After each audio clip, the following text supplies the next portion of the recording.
You've decided to self-publish a book. That's awesome. Congrats. Now that you've made that decision, though, you've got to go write the thing. And then after you write it, you've got to edit it. But fear not, I've got your back. On this week's episode of the School for Writers podcast, I'm going into what it takes to write and edit a self-published book. What are you doing June 16th? Want to hang out with me and learn how to build a thriving writing career?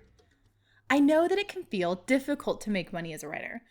With so much content out there that's free, freelancing just doesn't pay what it used to. And book sales can take you years to pay out. You write, and you write, and you write, and you work your butt off to not even be able to pay your rent. I know that struggle. I've been in that struggle. The traditional way of doing business as a writer, it's outdated. But that doesn't mean you should give up. Yes, you absolutely can make a living as a writer, but you have to stop thinking of yourself like an artist and start asking what it truly means to build a business for yourself. You have to start thinking like an entrepreneur. And that begins with my Jumpstart Your Writing Career workshop on June 16th.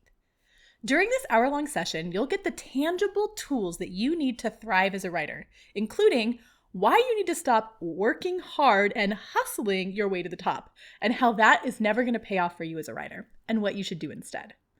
You're going to learn the counterintuitive technique that will make you more money and help you to write more. And you'll learn about growing an audience and how to start thinking of yourself as a business owner, because that's what you are. If you want to be a writer, you own a small business, a solopreneur business. You are a business of yourself. And you have to start thinking that way if you want to thrive financially as a writer. And when you join live, you get to tap into my 2 decades of experience and ask me questions live on the call. I promise it's going to be both educational and entertaining. So sign up right now for Jumpstart Your Writing Career at schoolforwriters.com/writing-career. That link, it's also in your show notes. Now, I usually charge $500 or more. I've charged up to $5,000 for retreats around this same information, but I'm offering it to you for free this one time only. So head on over to schoolforwriters.com/writing-career and grab your spot.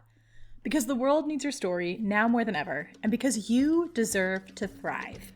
Sign up today at schoolforwriters.com/writing-career.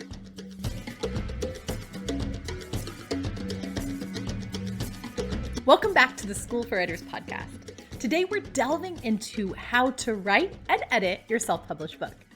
Let's start about talking about the elephant in the room. Self-publishing is often seen as a lesser form of publishing because in many cases, people will rush incomplete and unpolished books to market.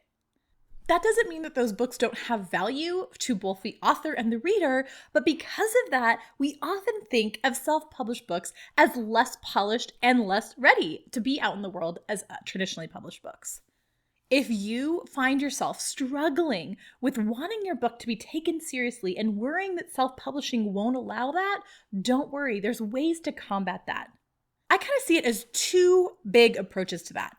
The first is, and the one that I suggest to my clients most often, is no matter what your path to published, accept that you're putting out a book that is going to be imperfect.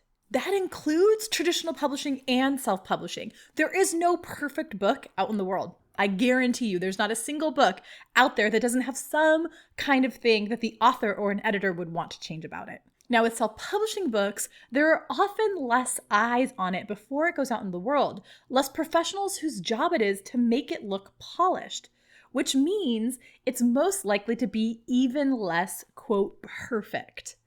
But you know what? If you're waiting for perfect, you're never going to get your book out into the world. So before you take another step down any publishing path, but especially the self-published path, I want you to take out a Post-it note and write this on it. Published is better than perfect. Published is better than perfect. You know what's worse than having a crazily written, horribly edited, and just plain bad book out in the world? Having no book at all out in the world. As Keisha Lynn Moore Elliott said on episode 4 of the School for Writers podcast, if I buy a book and I don't like it, that doesn't change the fact that the author just got money, just sold a book. Now, if you haven't listened to that episode yet and you're thinking about self-publishing, I highly, highly suggest listening to that episode. That's episode 4 of the School for Writers podcast with self-published author Keisha Lynn Moore Elliott. You also want to check out episode 31 with Logan Renee on producing your own book. Both of those are really, really great examples of how you can put an amazing, beautiful book out into the world as a self-published author. We'll also link to those episodes down in the show notes for you as well, so you can find them easily. You chose self-publishing because you don't have time to wait for a traditional publisher to approve that your idea is worthy of being out in the world. Your dreams, your business, your audience needs your expertise out in the world sooner rather than later. So repeat after me, published is better than perfect. Instead of perfect, I want you to think about focusing on professional. What makes something professional? Well, that depends on your profession. I don't know if you know this about me yet, but I wrote my law school thesis paper on pornography, and for very many years, I was a prominent sex blogger. At that same time, I was also a law clerk at the National Center for Lesbian Rights. In both scenarios, I was using my words to advocate for the right of sexual minorities and sex workers. But my choice of phrases, photos, illustrations, etc., completely changed depending on whether I was writing a brief for the court or writing my weekly column in Vice magazine. What was professional for the law center could be prude for my blog, and what worked for my columns would be seen as completely inappropriate in a courtroom. What makes something professional completely and totally depends on your profession. So ask yourself this: what is the best way to speak to my book's particular audience? With your audience in mind, I want you to think about their expectations for your book. Specifically, I want you to think about how your ideal reader feels about these things. 1. Punctuation, spelling, and grammar. 2. Font choice and graphics. 3. Storylines and depth of characters. 4. Takeaways and lessons learned. And 5, time waiting for it and time reading it. Every book's audience has its own set of needs, desires, and biases, and your professional success and personal satisfaction of your book will be enhanced if you focus on giving them what they want. If you're in the internet marketing world, for example, your audience might not care at all about whether your punctuation is correct or even if words are spelled wrong, but they are going to want your book to be a quick read with solid takeaways that they can implement in their business right now to make more sales. If you're writing romance, your audience is going to care a lot about certain parts of your storyline, like the meet cute or the happily ever after. But they'll be less worried about the depth of character or having a super intense plot. I once read a statistic that the average reader in the United States reads 2 books a year, but the average romance reader reads over 100 books a year. So often, they care about you creating the next book quickly more than they care about it being perfectly polished and the highest of quality. That said, they still don't want too many errors to distract them from the story, so you still need a decent editor to help you out. Now, if your audience is very highbrow and literary, if you're like trying to get this into Yale or Oxford or some similar kind of situation, and they care greatly about their books being of the highest quality edit with no errors in story, punctuation, or grammar, I'm going to suggest that you go with either hybrid or traditional publishing routes, especially because people who are in that kind of literary scene still have a lot of biases against books that are self-published. That doesn't mean you can't do it. In fact, I know academics who have self-published books, but oftentimes it can be a hindrance to not have those extra eyes on your book. So if you are going to self-publish for a literary crowd, it's important to make sure that you invest in some really great editors to help your book be as polished and professional as it can be for that crowd. So as you are writing and editing your book, you want to keep that audience in mind. You want to focus on the parts they care about. Put your time, money, and energy into making those parts of your book the best it can be. And then you need to let go of the rest. Why? Because remember what we said earlier? Published is better than perfect. As you write your book, focus on telling your story, not selling it to your audience. Yes, you're going to think about your audience wanting to buy your book, but you also want to focus on telling a story for them, not selling your book to them while you're writing it. It's going to be important, so important to understand how to sell your book eventually. But when you're writing it, I want you to focus on telling a story that moves you, not how you're going to sell it in the future. Because here's the thing, when your audience is reading it, they're going to have already bought it. So you don't want to sell them on the book. You want to sell them on your story. So worry about your marketing plan later. Right now, as you write your book, focus on telling stories that will resonate deeply and the most possible resonance for the audience that you're writing it for. If you want some help with that, check out the School for Writers Academy, where we support you in both the craft and career parts of writing, including how to write stories your audience will love to read. Plus, our weekly writing sprints and accountability groups will help make sure you actually sit your butt in the chair and do the work. You can find out more at schoolforwriters.com/academy. That link is also in your show notes. Once your book is written, you're going to have to take it through a 3-part editing process to make sure it's ready for publication. Just like you wouldn't throw a newborn baby into a pool and expect it to swim, you need to make sure your book is developed before you put it out into the world.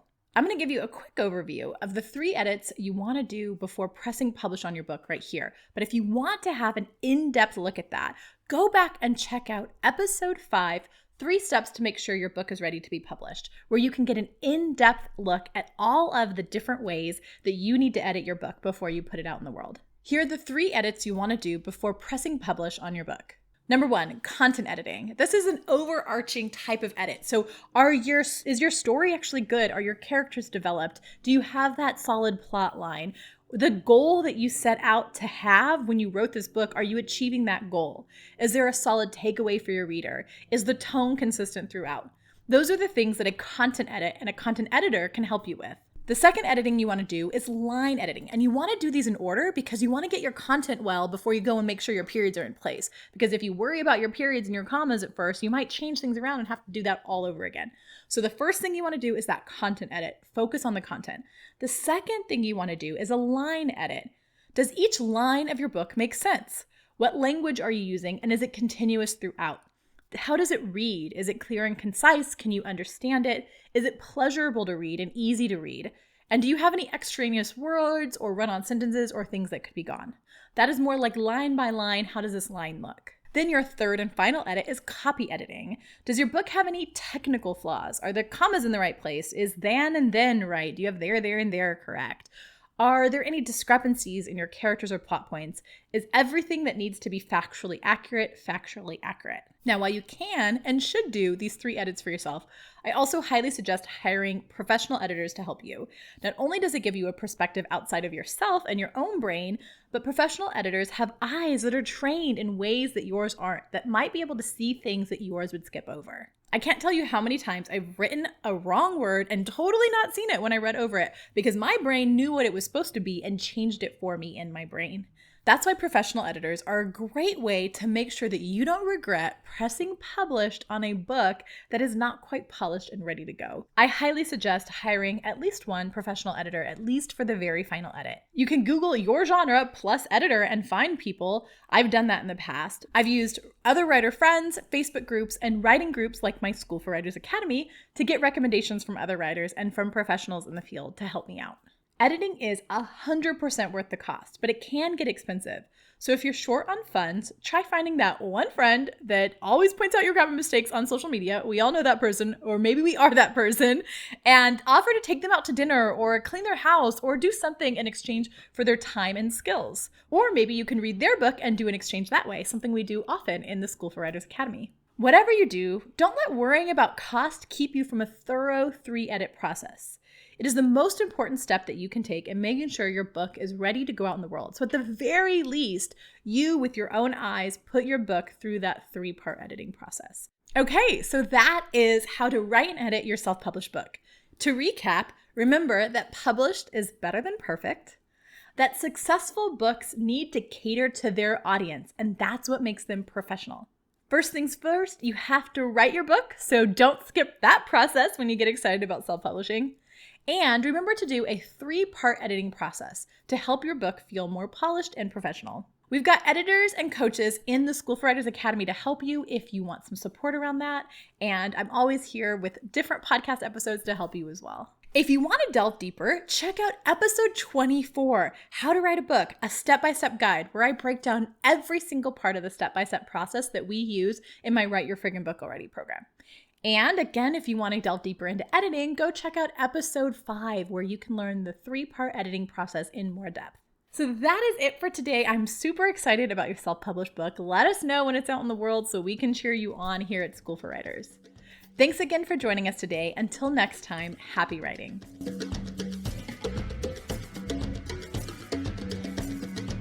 Hello, it's Michelle here again with another book review. I just finished Cemetery Boys by Aiden Thomas, and I really loved it. It has so many great things in it all together that are like things that I love.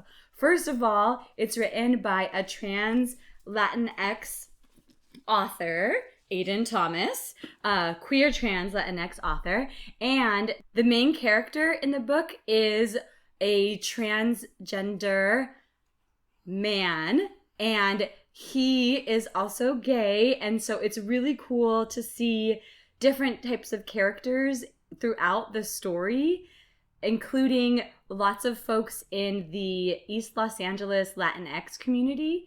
It also deals with witches and some supernatural things happening, and brujas, brujos, and I'm not sure exactly how to pronounce it, but it's brew with an X. So it's like witches, but no gender specification. So Bruges is what I was calling them, but then it kind of sounds like something French or Belgian. So I don't know if that's correct pronunciation or not, but it's a really cool mystery. It has a lot of supernatural stuff happening in it. It has a romance happening in it, and it's about friendship and family, and I can't recommend it enough.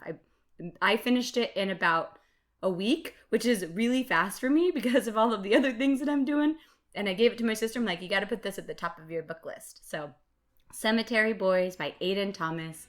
Highly recommend it. Hope that you enjoy it.